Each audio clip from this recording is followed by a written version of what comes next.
కలుగుగాక. దేవుడి టీకాలను ఇచ్చిన విధానానికి దేవుని ఘనత మహిమ పాల్గొనడం కలుగుగాక. చేరవలసిన సంఘానికి ఇంకా ప్రసారాలు కూడా కొన్ని మాటలు ప్రసారాలు వచ్చి ధ్యానం చేద్దాం. ఈరోజుకి ధ్యానం నుంచి చదువుకున్న వాక్య భాగంలో నుంచి ఇక్కడ పరిశుద్ధ గ్రంథంలో కొన్ని విలువైన మాటలు మనకు కనబడుతూ ఉంటాయి. అదేమంతా కూడా మనం ధ్యానించడానికి సమయం సరిపోతుంది. కొన్ని భాగాలు మనం ప్రత్యేకంగా మనం ధ్యానం చేద్దాం. మొదటి నుంచి కొన్ని భాగాలు మనం చూస్తూ ఉంటే ప్రత్యేకంగా ఇక్కడ ప్రభునేశ్వర వారి మన యొక్క రాజు యొక్క పట్టాభిషేకం మనకు అక్కడ కనబడుతూ ఉంటుంది. ప్రత్యేకంగా మనకు రాజు, ప్రపంచానికి రాజైన యేసుక్రీస్తు వారి యొక్క పట్టాభిషేకం అక్కడ కనబడుతూ ఉంటుంది. అలాగే వారు వెళ్తున్న సందర్భంలో అంజూరపు చెట్టు కనబడుతుంది. ఈ మధ్య కాలంలో సోషల్ మీడియాలో ఎక్కువగా జరుగుతుంది చర్చ. హైందవ సహోదరుడు దాని గురించి తప్పుగా మాట్లాడిన మాట అంటే ప్రభుత్వ సందర్భం అయితే మీద దాన్ని శపించేసానట్టు మాట్లాడుతున్నారు. ఆ సందర్భంలో వాక్యదానికి వెళ్తూ ఉంటే మన నూతన విషయం మనకు అర్థమవుతూ ఉంటుంది. ఫలించని చెట్టును ఆయన శపించినట్టు కనబడుతూ ఉంటుంది. ఫలాలు లేని చెట్టును శపించినట్టు కనబడుతూ ఉంటుంది.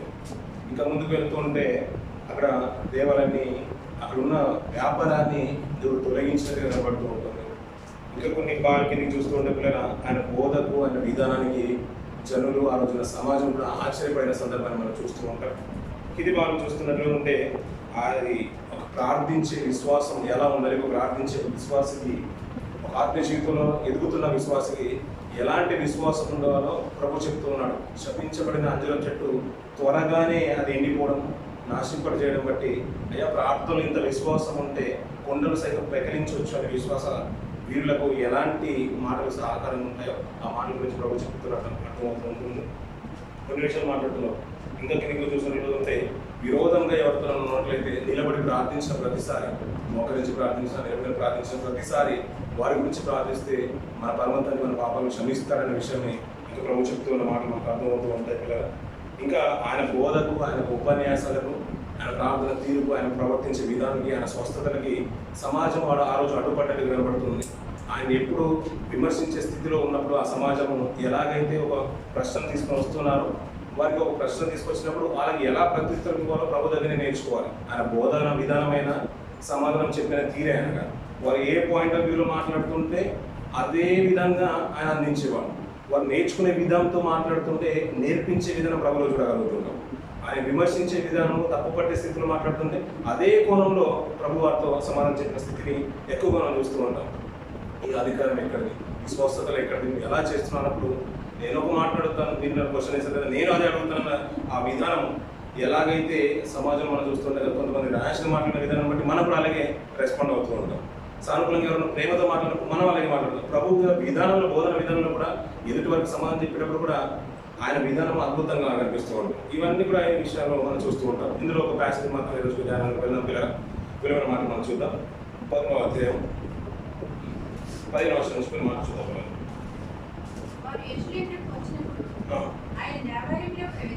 దేవాలయంలో ప్రవేశించి దేవాలయంలో క్రయ విక్రయములు చేయవారిని వెళ్ళగొట్టను ఆరంభించి రూకలు మార్చు వారి బలలను, గువ్వలమ్మ వారి పీటలను పడద్రోసి దేవాలయం గుండా ఏ పాత్ర అయినను ఎవరిని తేనీయకుండెను. మరియు ఆయన బోధించుచు నా మందిరము సమస్తమైన అన్యజనులకు ప్రార్థనా మందిరం అనబడునని రాయబడలేదా? అయితే మీరు దాన్ని దొంగల గుహగా చేసి తిరిగాను. ఇక్కడ ప్రభు సాక్షాత్తు ఆయన శరీరధారిగా ఉన్న సందర్భంలో జరుగుతున్న సంఘటన. ఆశ్చర్యం ఏంటంటే ఎక్కడైతే పరిశుద్ధమైనది ఉండాలో, ఎక్కడైతే పవిత్రమైన కార్యక్రమాలు జరగాలో, ఎక్కడైతే ప్రార్థనలు జరగాలో అక్కడ ప్రార్థనలు జరగట్లేదు, పవిత్రతకు ఆస్కారమే లేదు. పరిశుద్ధత అనేది అక్కడ గోవలో కూడా కనిపించట్లేదు.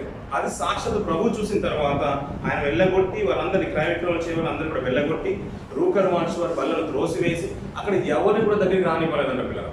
మీరు వాక్య భాగాన్ని ఎప్పుడు చదవలేదా? నా మందిరము సమస్త జనులకు ప్రార్థన మందిరం అనబడునని ఈ వాక్య భాగాన్ని మీరు ఎప్పుడు చదవలేదా అని వాక్యాన్ని ఎత్తి మరీ చెప్తున్నాడు పిల్లలు. సాక్షాత్తు ప్రభు సంచరిస్తున్న కాలంలో మాట్లాడుతున్న మాటలు పిల్లలు. దేవాలయంలో ఉన్న స్థితిగతులు ఎలా ఉన్నాయో మనకు అర్థమైపోతుంది.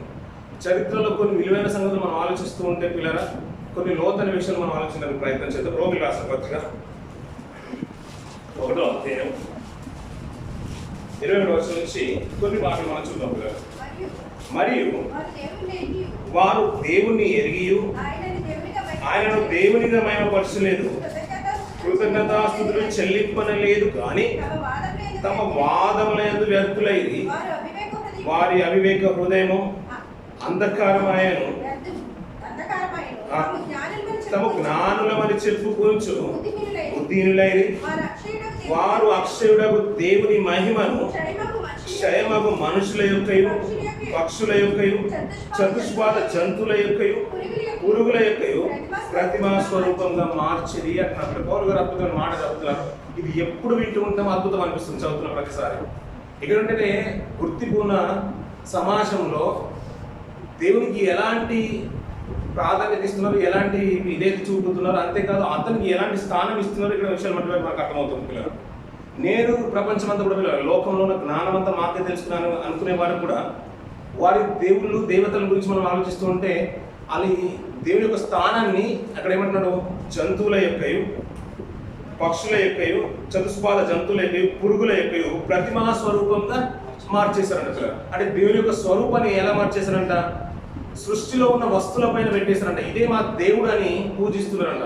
అంటే ఈ రోజున్న ప్రపంచమే కాదు, అలనాడున్న ప్రపంచంలో కూడా చరిత్రలో వెనుకకెళ్తూ ఉంటే మనకు పరిశుద్ధ గ్రంథంలో కనబడుతుంది పిల్లలు. కీర్తన భాగంలో చూద్దాం పిల్లలు. 106వ అధ్యాయం 19వ వచనం నుంచి కొన్ని మాటలు మనం చూద్దాం పిల్లలు.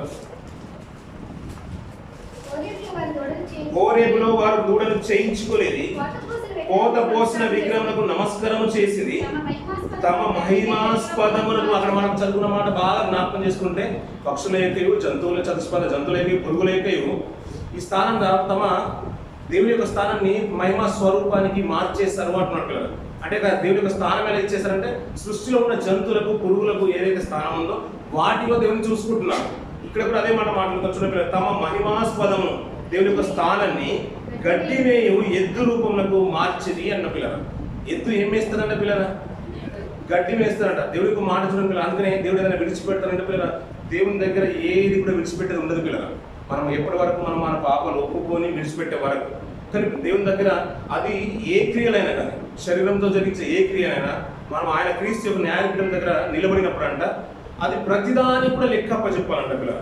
మన చివరి మన తీర్పులో మనం చూస్తూ ఉంటాం. కొరింథీ రాసిన పత్రికలో పౌలు అద్భుతంగా మాట్లాడుతుంటాం. ప్రతిదానికి మనకు లెక్క అప్పచెప్పాలంట. దేవుడు ఏదో దూడని చేసుకున్నారు వారు హోరేబులో అని దేవుడు విడిచిపెట్టలేదు, మర్చిపోలేదంట కదా పిల్లల. దానికి నిజంగా మోషేని అంటున్నాడు, మోషే నువ్వు వెళ్ళిపోవయ్యా, చాలు నా ప్రజల్ని నేను సహించలేను, వారిని చంపేసి నీ ద్వారా నేను ఒక సృష్టిని సృష్టించాలనుకున్నాను, ప్రపంచానికి నేను నీ ద్వారా ఒక జనాభాను అంటే నీకు సంతానాన్ని వృద్ధి పొందించాలనుకుంటున్నాను, వారు లోబడిన ప్రజలనే సందర్భాన్ని మనం వింటూ ఉంటాం పిల్లలు. వారు వాదించుకున్నారు పిల్లలు. మోషే ఏమైపోయాడో మాకు తెలియదు, వస్తాడో లేదో తెలియదు, చనిపోయి ఉండొచ్చు, నువ్వేం చేయాలంటే మా కొరకు దూడను అంటే మా కొరకు ఒక దేవుని నిలబెట్టేసి మరి ఎవరిని చూసుకుని మేము ముందుకు వెళ్ళాలి, మాకు ఏదైనా ఒకటి కావాలన్నప్పుడు అక్కడ వాదం పుట్టిన తర్వాత దేవుని సేవకులలో ఒకడైనా ఇంకా చెప్పాలంటే నా కొరకు ప్రార్థించే వర్షంలో మోషే అహరోను ఉంది అని దేవుడు గొప్పగా చెప్పుకుంటున్న దేవుని యొక్క స్థానంలో ఆయన లిస్టులో ఉన్న అహరోను గారు ఏం చేశారు, బంగారం అంతా కూడా తీసుకున్న తర్వాత పోత పోసిన ఒక దూడను ఏర్పాటు చేసుకున్నారు. తమ మహిమాస్పదాన్ని ఎలా మార్చేశారంట, గడ్డినే ఎద్దు అంటున్నారు పిల్లలు. గడ్డి తినే స్థానానికి ఇచ్చేసారయ్యా నా స్థానాన్ని అని దేవుడు బాధపడిన సందర్భం మనకు అర్థమవుతుంటుంది. అక్కడ దేవుడికి రోషంగా వ్యక్తి ఎలాగైతే కనిపిస్తున్నాడో నిజంగా నా స్థానం ముందు జీవించి మాట్లాడే మనిషికి ఇచ్చిన బాగుండేదేమో, కానీ గడ్డి మీద ఎద్దుకు ఇచ్చేసారని ఏదో బాధతో చెప్పినట్టుగా మనకు అర్థమవుతుంది పిల్లల. అలాంటి స్థానం ఇచ్చినప్పుడు తను చాలా బాధపడ్డాడు. ఆహారాలు కానీ కూడా చంపడానికి దేవుడు తెగించడానికి ప్రయత్నం చేశాడు పిల్లలు. ఆహారాలు కూడా శేషం లేకుండా తీసివేయాలంటున్నాడు. మోషే అడ్డుపడ్డ సందర్భం కూడా మన సంగీతంలో మనం చూస్తూ ఉంటాం. అలాంటి వారి మీద దేవుని యొక్క కోపం రగులుకొనేను అంటాడు. ఎందుకంటే తన స్థానాన్ని, దేవుని స్థానాన్ని ఎవరికి ఇవ్వడు పిల్లలు. మనుషులు మనం పోయినప్పుడు కూడా కానీ మనుషులకు దేవుని యొక్క స్థానాన్ని ఇవ్వదు పిల్లలు.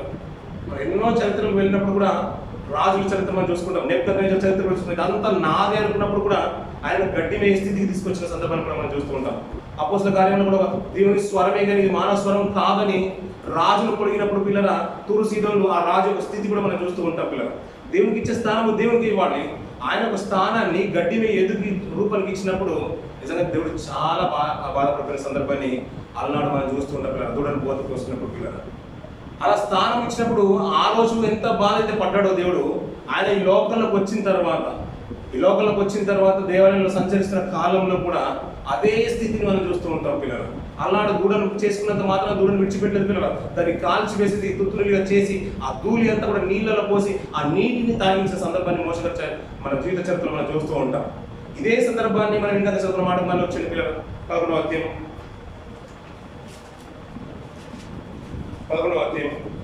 15 నుంచి ఆయన దేవాలయంలో ప్రవేశించి దేవాలయంలో క్రయ విక్రయములు చేయి వారిని వెళ్ళగొట్టను ఆరంభించి రూకలు వార్చు వారి బల్లలను గువ్వలము వారి పీటలను పడద్రోసి దేవాలయం గుండా ఏ పాత్ర అయినను ఎవరిని తేనీయకుండెను అంట పిల్లలు. ఇప్పుడు దేవాలయంలో ఏముండాలంట?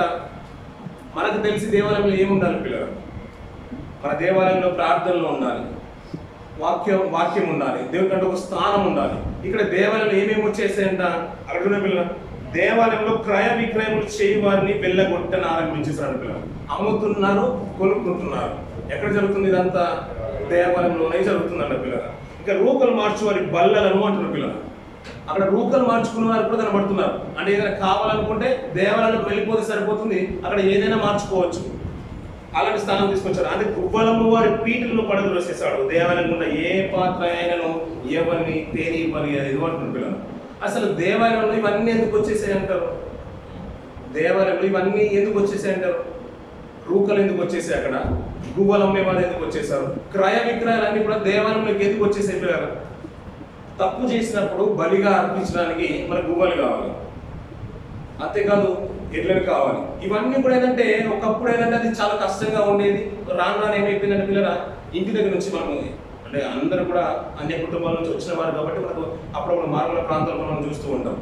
ఎవరైనా హిందువులు టెంపుల్కి వెళ్ళినప్పుడు ఏంటంటే వారితో పాటు ఏం తీసుకెళ్తారు? ఒక టెంకాయ, మిగతా అగరబత్తులు ఇవన్నీ కూడా తీసుకొని పూజ సామాగ్రి అంతా కూడా తీసుకుని వెళ్తూ ఉంటారు. రాను రాను ఏమైపోయిందంటే అది దేవాలయం దగ్గరే దొరుకుతాయి పిల్లలు. అక్కడ వెళ్ళగానే మనం జస్ట్ వెళ్తే చాలు, మనకు దేవుని స్థానం దగ్గర పక్కనే పెడుతుంటారు. వాళ్ళు అనుకునే పవిత్రమైన స్థానంలో పెడుతుంటారు. అక్కడ కొనుక్కొని సమర్పిస్తే చాలు అని. అంటే మనం ఏమనుకుంటాం? అది అందుబాటులోకి వచ్చిందని అనుకుంటాం.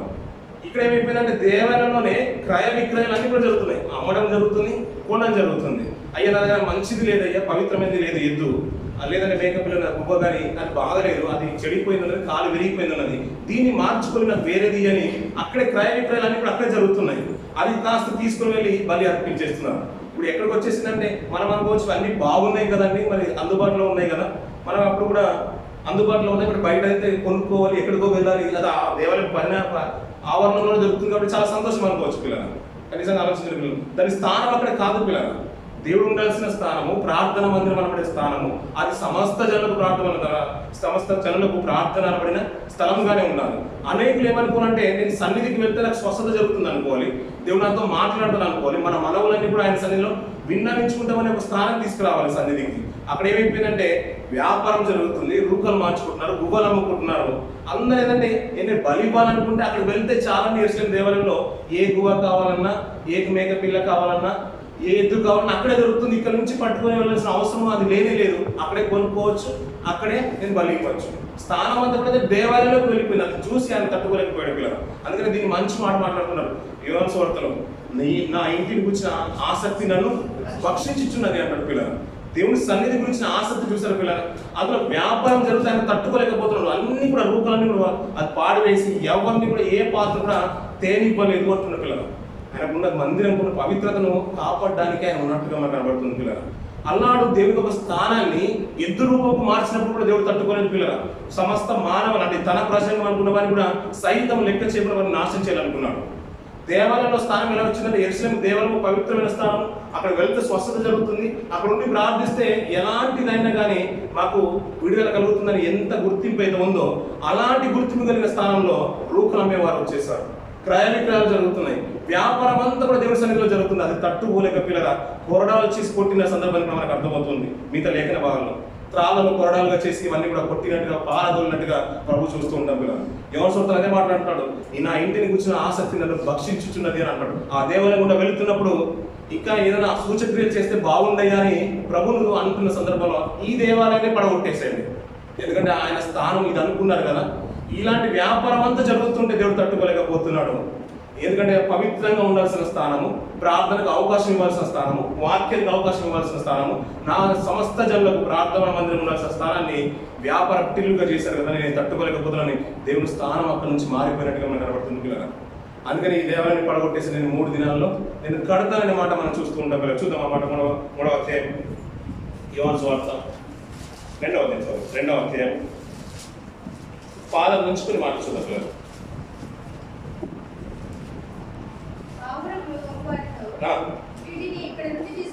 తీసుకొని పోండి, నా తండ్రి ఇల్లు వ్యాపార ఇల్లుగా చేయకూడదని చెప్పాను. ఆయన శిష్యులు వ్రాయబడినట్టు జ్ఞాపకం చేసుకుని, కాబట్టి యూదులు ఈ కార్యములు చేయించున్నామే, ఏ సూచక్రియను మాకు చూపెదమని ఆయన అడగగా, యేసు ఈ దేవాలయంలో పడగొట్టుడి, 3 దినంలో దాన్ని లేపుదునని వారితో చెప్పెను. ఇక్కడ మాట మాట్లాడుతున్న మా సందర్భాన్ని జ్ఞాపకం చేసుకుంటున్నారు. ఏ అధికారంతో దీన్ని చేస్తున్నామని అక్కడ క్వశ్చన్ రైజ్ అయింది. మనం అలా మాట్లాడుతున్నప్పుడు అయ్యా మీరు ఎంత మాకు సూచక్రియలు చేస్తే బాగుంటుండే, ఇవన్నీ అధికారం చేస్తున్నది, మనం మాకేం అద్భుతం చూపిస్తున్నాం ఈ తరానికి అన్నప్పుడు ఈ దేవాలయాన్ని కూల్చేసేయి, దాన్ని 3 దినాల్లో కడతానన్నాడు. వారేమో ఆ కట్టడాల గురించి మాట్లాడుతున్నాడేమో అని వారు అనుకుంటున్నారు. శరీరం అన్న దేవాలయం గురించి ప్రభు మాట్లాడుతున్న విషయం వారు అంగీకరించలేదు, అంటే గ్రహించలేకపోయారు పిల్లలు. శరీరం అనే దేవాలయం గురించి మాట్లాడుతున్న విషయం వారు గ్రహించలేకపోయారు. సమాజం అంతా కూడా ఏమైపోయిందంటే, ఒకప్పుడు ఏంటంటే ఒక స్థానానికి ప్రాధాన్యత ఇచ్చేవారు పిల్లలు, ఒక స్థలానికి ప్రాధాన్యత ఇచ్చేవారు. అలా తీర వస్తున్న తరుణంలో వచ్చే దేవాలయానికి స్థానం ఇచ్చేశారు. అది పవిత్రమైన స్థలం అనుకున్నాం.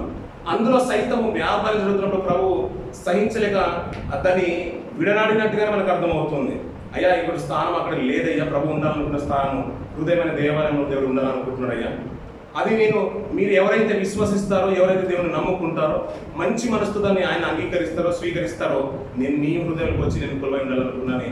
లేఖన భాగాలు మనం ఎన్నో చూస్తూ ఉంటాం పిల్లలు. మంచి ఒక మాట చూద్దాం పిల్లలు. కొరింథీయుల రాసిన పత్రిక 6వ అధ్యాయం అదే భాగము 2వ కొరింథీయులలో మనకు కనబడుతూ ఉంటుంది పిల్లలు. 6వ అధ్యాయంలోనే 1వ కొరింథీయుల రాసిన పత్రిక 6వ అధ్యాయం, అలాగే 2వ కొరింథీయుల రాసిన పత్రిక 6వ అధ్యాయంలో మనం చూస్తూ ఉంటాం. 19వ వచనం 20వ వచనం చూద్దాం. ఇక్కడ మీ దేహము దేవుని వల్ల మీకు అనుగ్రహింపబడి మీలో ఉన్న పరిశుద్ధాత్మకు ఆలయమై ఉన్నదని మీరు ఎరుగరా? మీరు మీ సొత్తు కారు, విలువ పెట్టి కొనబడిన వారు గనుక మీ దేహంతో దేవుని మహిమపరచుడి అని మాట్లాడుతున్న పిల్లలు. దేవుని యొక్క ఆలయం ఏదై ఉన్నటువంటి ఇప్పుడు స్థానం ఇప్పుడు కట్టడాల వైపు, కొండల వైపు, సీయోను కొండల వైపు, పర్వతాల వైపు చూడాల్సిన అవసరం లేదు. నీ సన్నిధిలో, అంటే దేవుని సన్నిధిలో నువ్వు పవిత్రుడుగా బ్రతికితే ఆయన నీ హృదయంలో కొలువై ఉంటారనే విషయం మనకు అర్థమవుతుంది. హృదయమే దేవునికి ఆలయం అనే విషయాలు మనం ఎక్కువగా మనం వింటూ ఉంటాం కదా. ఆయన శరీరం అనే దేవాలయం గురించి మాట్లాడుతున్నాడు. అయ్యా మీ దేవాలయం కూడా, మీ శరీరాలు కూడా దేవునికి సమర్పించుకుంటే, పవిత్రమైన హృదయంతో మీరు బ్రతికినట్లయితే, ఏ కలంకం లేకుండా బ్రతికినట్లయితే దేవుడు మన హృదయంలో కొలుకుంటాడు, పరిశుద్ధాత్మకు ఆలయమై ఉంటుందని మీరు ఎరగరా అంటున్న పిల్లలు. ఆ ఆలయమన్న ఉన్న దేవుని యొక్క స్థానాన్ని పవిత్రంగా కాపాడుకోవాలి. కానీ మనం ఏంటంటే పిల్లల హృదయంలో చాలా మనం కొలువు చేసుకుంటూ ఉంటాం. ఇవ్వాల్సిన స్థానాన్ని దేవునికి ఇవ్వకుండా మనం చాలా కొలువు చేసుకుంటాం. ఏదైనా మాట్లాడాలనుకున్నప్పుడు హృదయం ఏదైతే నిండుతుందో నోరు దాన్ని బట్టే మాట్లాడుతూ ఉంటుంది. అందుకని హృదయంలో దేవునికి స్థానం ఏమంటున్నాడు, అది దేవుని ఆలయం అంటున్నాడు. అప్పుడప్పుడు పిల్లలు కొన్ని మాటలు వచ్చినప్పుడు అంటే అది మామూలు బయట తడబడి మాట్లాడడం కాదు, అది హృదయంలో ఉంటేనే బయటకు వస్తూ ఉంటుంది. హృదయంలో దేవునికి స్థానం ఉంటుంటే వాక్యమే వస్తూ ఉంటుంది. వాక్యం కాక ఏది మాట్లాడినా నిలబడి అది హృదయంలో నిండిన దాన్ని బట్టి మాట్లాడుతున్న విషయం మనకు అర్థమైపోతుంది. అందుకనే హృదయమైన దేవులని కనీసం దీన్నైనా పవిత్రంగా కాపాడుకున్నాయ్యా. దీనికి హాని చేసుకుంటే, దీన్ని పాడు చేసుకుంటే దేవుడు దాన్ని కూడా అంటే మిమ్మల్ని పాడు చేస్తారనే విషయం మీకు అర్థం అవ్వట్లేదా? ఇది దేవుని యొక్క ఆలయము, ఇది పవిత్రమైన స్థానము, దేవునికి ఇవ్వాల్సిన స్థానము. అలాంటి వారు తప్పు చేశారని మేము అలా కాదనంటే, అయ్యా ఈ స్థానం నీకు అవకాశం ఇచ్చేసాడు, మనకు అవకాశం ఇచ్చేసాడు, దీన్ని పవిత్రంగా కాపాడుకోమంటున్నాడు పిల్లలు. ఆయన రక్తంలో కడగబడి పవిత్రంగా నిలబడిన తర్వాత మళ్ళీ తప్పుకు పాపానికి నువ్వు ఆస్కారం ఇవ్వకు. అలా చేసినట్లయితే మన హృదయంలో కొలువై ఉండడం అనుకుంటాం. కానీ శరీరంలోనే చాలా కొలువు చేసుకుంటూ ఉంటాం, హృదయంలో చాలా ఉంటూ ఉంటాయి. అది మనిషిని అపవిత్రపరుస్తుంది అనే విషయం మనం బాగా తెలుసు. గతించిన దినంలో లేఖన భాగాలను మనం చూసుకున్నాం. అధ్యాయంలో సోదరులు మాట్లాడుతూ సేవకులు మాట్లాడుతూ చూసుకున్నాం. హృదయంలో చాలా వస్తూ ఉంటాయంట. అలా వచ్చింది ఏంటంటే ప్రతి వారికి హాని కలుగజేస్తుంది, నష్టం కలుగజేస్తుంది. కానీ లోపలికి వెళ్ళేది ఏది కూడా హాని చేయదు, చేతులు కడుక్కోనంత మాత్రం నష్టమేమీ లేదనే సందర్భంలో మనం చూస్తూ ఉంటాం. కానీ శరీర కార్యాలు చాలా ఉన్నాయంట పిల్లలు. పౌలు గారు మాట్లాడుతున్నారు అమాట చూద్దాం పిల్లలు. గలతీ రాసిన పత్రిక 5వ అధ్యాయం 19 వర్షం కూడా కొన్ని మార్చుకోవాలి. 19 నుంచి కొన్ని మాటలు. శరీర కార్యములు స్పష్టమై ఉన్నవి, అవేమనగా శారత్వము, అపవిత్రత, కాముకత్వము, విగ్రహారాధన, అభిచారము, ద్వేషమును, కలహమును, మత్సరములు, క్రోధములు, కక్షలు, భేదములు, విమతలు, అసూయలు, మతతలు, అల్లరితో కూడిన ఆటపాటలు మొదలైనవి అంటాడు. ఇవన్నీ ఏంటంట? శరీర కార్యములు అంటున్నాడు పిల్లలు. మనం ఇవన్నీ చేస్తున్నామంటే మన హృదయంలో అన్ని కూడా దీంతో నిండిపోయి ఉంటే దేవునికి నిజంగా మన స్థానం ఇవ్వలేము పిల్లలు. ఎక్కడైతే పవిత్రత ఉంటుందో అక్కడే పరిశుద్ధాత్ముడు ఉంటాడు పిల్లలు. మనం అంటాం కదా, ఇవి ఎవరి క్యాంప్ అండి అంటే ఇది ఎయిర్పోర్ట్ వాళ్ళదండి, అక్కడ ఎవరు ఉంటారు? ఎయిర్పోర్ట్ ఎంప్లాయీసే ఉంటారు పిల్లలు. మన ఇండియాలో అయితే రైల్వే క్వార్టర్స్ ఉంటాయి, అలాగే కొంతమంది స్పెషల్గా అంటే గవర్నమెంట్ డిపార్ట్స్ ఉంటాయి. ఇప్పుడు మన ఎమ్మెల్యే కాలనీ ఉంటుంది, అక్కడ ఎవరు ఉంటారు? సామాన్య వాళ్ళు ఉండడానికి ఆస్కారమే లేదు, ఎందుకంటే వాళ్ళే ఉంటారు. ఇప్పుడు మనకు పరిశుద్ధ పరలోకంలో ఆయా నివాసాలు ఉన్నాయి, అక్కడికి ఎవరు వెళ్తారు? అది ఎవరికి అంటే మనం ఏమంటాం? పరిశుద్ధులు వెళ్తారు, అది మనకే అంటాం. కానీ ఇక్కడ ఏమంటున్నాడే శరీర కార్యం ఇవన్నీ స్పష్టమవుతున్నాయి కదా. ఇది అంత అపవిత్రత హృదయంలో ఉంటుంటే పరిశుద్ధాత్మకు నిలయం ఏది? లేదంటే మనం చెడుల దగ్గర శ్వాస అంటే మంచి సువాసన వచ్చే స్థలంలోనే మనం ఉండాలనుకున్నాం. చెడు వాసన వచ్చిన దగ్గర కూడా మనం నిలవలేం పిల్లలు. అలాంటివి మనం చేసే క్రియలు బాగాలేనప్పుడు దేవునికి స్థానం ఎలా ఉంటుంది? దేవుడు ఎలా ఉండగలుగుతాడు పిల్లలు? అపవిత్రమైనది ఎక్కడైతే జరుగుతుందో, అల్లరితో కూడిన ఆటపడలు ఎక్కడైతే ఉంటుందో, కాముకత్వం ఇవన్నీ కూడా ఎక్కడైతే ఉంటుందో అక్కడ దేవుడికి స్థానం లేదయ్యా. ఇవి లోకంలో ఉన్నాయ్యా, ఇవి లోకం జరిగించేది, లోకస్తులు జరిగించేది. కానీ రక్షణ పొందిన మీరైనా కానీ నా కొరకు బ్రతకండి. ఆ స్థానము నా స్థానము, మిమ్మల్ని నేను విలువ పెట్టి కొనుక్కున్నాను. కనీసం లోకంలో ఉన్న వారిని వదిలిపెట్టేసింది, మీరైనా సరే బ్రతకండి అయ్యా అని బాధతో చెప్పినట్టుగానే మనకు అర్థమవుతుంది మాటలన్నీ కూడా. నాకు స్థానం ఇవ్వండి, నేను హృదయమైన తలుపు దగ్గర ఉండి నేను ఎప్పుడు తడుతూనే ఉన్నాను, కనీసం ఇంకనైనా నా కోసం బ్రతుకుతారేమో అని, నాకు అవకాశం ఇస్తారేమో, మిమ్మల్ని ఇంకా సరైన దిగులు నేను నడిపిస్తారని ఆశతో ప్రభు ఎదురు చూసినట్టుగా మనకు అర్థమవుతుంది పిల్లరా. ఆలోచన ఉన్న స్థానం దేవుడి యొక్క మహిమా స్థానాన్ని పిల్లరా ఒక ఎద్దు రూపంలోకి మార్చేశారు పిల్లలు. ఆ కొంతకాలానికి ప్రభు వచ్చేసి ఆదిమ సంగమ కాలంలోకి వచ్చేసరికి 2000 సంవత్సరాల క్రితం దేవుని పవిత్రమైన స్థానాన్ని, ఆలయాన్ని సైతం వారు పాడు చేయడానికి ప్రయత్నం చేశారు. ప్రయాణికులన్నీ కూడా అక్కడే జరుగుతున్నట్టు మనం చూసాం పిల్లలు. అది తట్టుకోలేక దాన్ని శుభ్రం చేసినట్టుగా అర్థమవుతుంది పిల్లలు. మన హృదయమైన స్థానంలో కూడా మనల్ని కలుపుకున్నాడు, పవిత్రులుగా చేశాడు. అది అమూల్యమైన రక్తం అన్నాడు, పరిశుద్ధమైన రక్తం అన్నాడు. నిష్కలంకులుగా జీవిస్తేనే ఆ నిత్యత్వం అనుకున్నాడు పిల్లలు. అలాంటి స్థానాన్ని మనం కనుక పాడు చేసుకుంటే మనల్ని మనకు హాని చేసుకున్నట్టే పిల్లలు. దానివల్ల దేవుడు నిజంగా ఊరుకోడు పిల్లలు. మనం అనుకున్న మన క్రియలు, మన ఇష్టము, మన జీవితం మనం ఇష్టం అనుకుంటాం. కాదు పిల్లలు, మనల్ని కొనుక్కున్నాను అంటున్నాడు. మీరు మీ సొత్తు కారు అంటున్నాడు పిల్లలు. అందుకనే డ్యూటీ టైంలో పిల్లలు మనం ఏది చేసినా కానీ మనకున్న సీనియర్స్ కానీ సుపీరియర్స్ కానీ మనం ఇన్ఫార్మ్ చేసి మనం బయటికి వెళ్ళాలి. లేదంటే మనకి ఇష్టమానుసారంగా చేస్తుంటే కాదు, వాళ్ళు మనం ఓన్ చేసుకున్నారు, మనం స్వాతంత్రించుకున్నారు, మనం సంపాదించుకున్నారు, వాళ్ళు వీసా ఇచ్చారు, స్టాంప్ వేశారు. ఆ డ్యూటీ టైంలో మనకు వాళ్ళకు లోబడి మనం ఉండాల్సిందే. మనకి ఇష్టానుసారంగా చేస్తానంటే ఊరుకోలేదు కదా పిల్లలు. అందుకే ప్రభుత్వ మాట ఏంటంటే మీరు మీ సొత్తు కారు, నా సొత్తు అంటున్నాడు. మిమ్మల్ని విలువ పెట్టి కొనుక్కున్న నా విలువ ఏంటి అంటే నా కుమారుడి రక్తం అంటున్నాడు. అది నిష్కలంకమైనది పిల్లలు, అది పవిత్రమైనది, ఎవరు కార్చలేదు, ఎవరు తీర్చలేదు పిల్లలు. బ్రతుకాలం అంతా కూడా ఎన్ని పుణ్యకార్యాలు చేసినా ఆ రుణాన్ని తీర్చుకోలేవు. అందుకనే మనం ఒక తప్పిదము చేస్తేనే అయ్యా నేను 7 సార్లు క్షమిస్తే సరిపోతుందని అంటాడు పేతురు గారు. లేదయ్యా 7 మార్ల మట్టుకే కాదు, 70 ఏళ్ళ మట్టుకును దాన్ని కొనసాగించాలనుకుంటాడు. అంటే దానికి ప్రాయచిత్తం కలగాలి, అంతవరకు అంటే క్షమాహృదయం అనేది కలిగి ఉండాలనే విషయం చెప్తున్నాడు. అయ్యా మనకు పవిత్రత కావాలన్నా కానీ, దేవుడు మనల్ని క్షమించాలన్నా కానీ, ఇంకా తప్పిదం చేస్తే నిజంగా మళ్ళీ తీర్చుకునేది కాదు పిల్లలు. ఆయన చేసిన పుణ్యకార్యానికి మనం ఏమి ఇచ్చినా మనం రుణం తీసుకున్నాం. అందుకని బ్రతుకాలం అంతా కూడా అయ్యా నీ పాద దాసిని అన్నట్టుగానే మన బ్రతుకు కొనసాగించాలి పిల్లలు. అలా నువ్వు బ్రతికినట్లయితే ఉన్నతమైన స్థానాన్ని ఆయన ఇస్తాడు పిల్లలు. ఏ పిల్లల్ని ఎక్కడో ఉండాలని ఏ తండ్రి అనుకోడు పిల్లలు. మనం ఉన్నత స్థానంలో నిలబెట్టడానికి ఆయన ఎప్పుడు సంసిద్ధంగానే ఉంటాడు. కనీసం ఈ దేవాలయాన్ని మీరు కాపాడుకోండి అయ్యా, ఇది మీరు విలువ పెట్టి కొనబడిన దేవాలయం, ఇందులో ఎన్నో ఉంటున్నాయి. అలాంటి స్థానం ఉందనుకుంటే ఆయనకు సన్నిధికి అవకాశం, ఆయన పవిత్రత పుణ్యకార్యాలకు పరిశుద్ధతకు అవకాశం లేనే లేదంటున్న పిల్లలు. ఇవి జరిగించేవాడు లోక సంబంధి అంటున్న పిల్లలు. కనీసం మనమైనా కానీ వాక్యానికి అవకాశం ఇస్తుంటారు. వాక్యం మన హృదయంలో ఉంటేనంట ఒక మంచి మాట మాట్లాడుతూ దావీదు గారు, నా అడుగులు చారము అని, ఎందుకంటే ధర్మశాస్త్రం నా హృదయంలో ఉండేను అంటారు పిల్లలు. వాక్యం నిజంగా చెప్తున్నాను పిల్లలు. అది చాలా మంచి స్థితిలో నుంచి మనం నిలబెడుతుంది పిల్లలు. ఎన్నో పాపక్రియల నుంచి మనం దూరంగా నిలబెడుతుంది పిల్లలు. దుష్ట క్రియల నుంచి దూరం పెడుతుంది పిల్లలు. అది మనం హెచ్చిస్తుంది పిల్లలు. అది అంటే ద్వారబంధాల మీదను, నుదుటి మీదను బాసికరంగా కట్టుకోమంటాడు. అది నేను ఎలాంటి స్థితిలో నుంచి నేను తప్పించడానికి వాక్యం సామర్థ్యం అంతా అయితే కాదు పిల్లలు. అది నిర్లక్ష్యం చేసినప్పుడే మనం చాలా తప్పిదో పడిపోతాం పిల్లలు. మన మాటలు కూడా సరిగ్గా రావు పిల్లలు. లోకపరమైన మాటలే మనకు వస్తూ ఉంటాయి, లోక సంబంధమైన చూపులే ఉంటాయి, లోకమైన స్థితినే మనం ఆలోచిస్తూ ఉంటాం. కానీ ఎప్పుడైతే వాక్యానికి స్థానం ఇస్తామో మన స్థితిగతులు అన్నీ కూడా మారుతుంటాయి పిల్లలు. ఒక మంచి సంకల్పంతోనే మనం ముందుకు వెళ్తుంటాం. మన ప్రార్థన జీవితం కూడా బాగుంటుంది, అన్నీ బాగుంటాయి పిల్లలు. ఎందుకంటే ఆయనకు అవకాశం ఇచ్చినప్పుడు, ఆయనకు అవకాశం ఇవ్వలేకనే మనం చాలా మటుకు పడిపోతున్నాం పిల్లలు. అలా జాగ్రత్తం జరిగించే వారైనా, తప్పుదారులు చేసేవారైనా, ఈ శరీర క్రియలు ఏదైతే చేస్తున్నారో వాడు లోకంలో ఉన్నదంతా కూడా నేత్రాశ, శరీరాశ, జీవబ్రహ్మము. అది దేవుని వల్ల కలిగిన కానే కావు. మిమ్మల్ని మీరు కొనుక్కున్నప్పుడు కనీసం మీరైనా నా కోసం బ్రతుకుందని దీని యొక్క వేదనను మనం అర్థం చేసుకున్నట్లయితే పిల్ల, ఆవేదన అర్థం చేసుకున్నట్లయితే దేవుని కొరకు నిజంగా మనస్ఫూర్తిగా బ్రతికి ఆస్కారం ఉంటుంది పిల్లలు. అలనాడు ఉన్న సమాజం దేవునికి బాధ చేశారు పిల్లలు. ప్రభు వచ్చే స్థానంలో ఉన్న ప్రభు శరీరధారిగా నివసిస్తున్న కాలంలో కూడా ఆ రోజు యూదులు అని చెప్పుకున్న వారు కూడా రూకలన్నీ కూడా అక్కడ తీసుకొచ్చేసారు పిల్లలు. ఎక్కడైతే పవిత్రమైన కార్యాలు జరగాలో అక్కడ పవిత్రత లేదు పిల్లలు. ఆయనకు అదే వేదన మిగిలిపోయింది పిల్లలు. కనీసం ఇక్కడైనా కానీ మన స్థానంలో కూడా ఆయనకు మంచి మనస్ఫూర్తిగా, అయ్యా నా స్థానాన్ని బట్టి, నా స్థితిని బట్టి నీవు సంతోషపడకపోయినా పర్లేదు, కానీ నా స్థితిని బట్టి నువ్వు బాధపడే స్థితి రావద్దు తండ్రి అని నిజంగా ఆయన సమర్పించుకుని మన జీవితాన్ని కొనసాగించడానికి మన బదులుగా ఉండాలి పిల్లలు. మన స్థితిగతులను బట్టి, మన పరిస్థితిని బట్టి, మన క్రియల్ని బట్టి మనకు తల్లిదండ్రులు బాధపడితేనే మనం తట్టుకోలేము పిల్లలు. అయ్యా నిన్ను బట్టి నాకు చాలా వేదనే ఉందని ఎవరన్నా నన్ను అన్నా కానీ మనం తట్టుకోలేము పిల్లలు. అలాంటి మన ద్వారా ఆయనకు చెడు చేసే పరిస్థితి రావద్దు పిల్లలు. భక్తులు కూడా అదే ప్రార్థిస్తుంటాడు దావీదు గారు. అయ్యా నా క్రియల్ని బట్టి, నా స్థితిని బట్టి ఎవరికి నీ నామానికి అపకీర్తి కలగనివ్వకు తండ్రి అని ప్రార్థిస్తూ ఉంటాడు. అలాంటి గొప్ప స్థితి పిల్లలు, భక్తులు ఉన్న స్థితిని బట్టి దేవుడు అందుకని సంతోషించారు. మన క్రియలన్నీ కూడా ఆయన సన్నిధిలో ఒప్పుకుందాం పిల్లలు.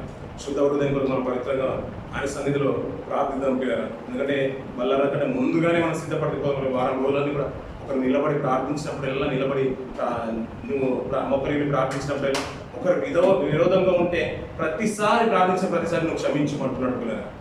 ఆయన ప్రార్థనకు విశ్వాసం ఏంటయ్యా అంటే, అయ్యా అంజులపు చెట్టును నేను శపిస్తేనే అది తొందరగా వాడిపోయినా మీరు ఆశ్చర్యపడిపోతున్నారు. ప్రార్థనకు మామూలుగా లేదయ్యా దానికి ఉన్న శక్తి.